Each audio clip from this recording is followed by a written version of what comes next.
Kumpulan Petronas mengesahkan pembayaran dividen sebanyak 20 bilion ringgit kepada kerajaan bagi tahun ini, selaras jumlah diumumkan dalam Belanjawan 2026 pada tahun lalu. Presiden dan Ketua Pegawai Eksekutif Kumpulan, Tan Sri Tengku Muhammad Taufik berkata, lembaga pengarah telah meluluskan jumlah tersebut setelah mempertimbangkan pelbagai aspek untuk diteliti. Kami mengambil kira keperluan pertumbuhan, pelaburan semula, pembayaran balik pinjaman serta penyediaan sandaran tunai bagi menghadapi sebarang kejutan pasaran, katanya pada sidang akhbar.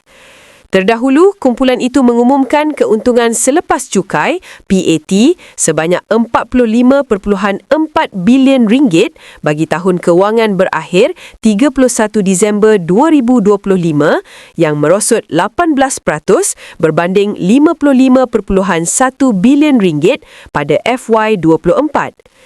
Pendapatan turut susut kira-kira 17% kepada sebanyak 266.1 bilion ringgit berbanding 320 bilion ringgit pada FY24 akibat harga jualan purata yang rendah serta impak pertukaran mata wang asing.